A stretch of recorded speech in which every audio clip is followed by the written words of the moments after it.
অঞ্চলে অবস্থিত। এর বিশেষ বৈশিষ্ট্য হচ্ছে প্রকোষ্ঠ বিশিষ্ট গুহা এবং গুহায় প্রবাহিত স্বচ্ছ পানি। নাম্বার 3, রণথম্বুর উদ্যান। ভারতের এই জাতীয় উদ্যানটি বিশেষ প্রজাতির বাঘের অভয়ারণ্য।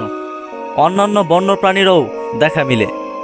প্রাচীন দুর্গ আর মন্দিরের জন্য বিখ্যাত রণথম্বুর জাতীয় উদ্যান। নাম্বার 4, চিতবন জাতীয় উদ্যান। নেপাল ভ্রমণে গেলে অনেকে এই উদ্যান ঘুরতে যান বিশেষ কিছু প্রাণীর দেখা পেতে। এখানে রয়েছে বিরল প্রজাতির এক শিংওয়ালা গন্ডার, ঘড়িয়াল এবং মিঠা পানির ডলফিন।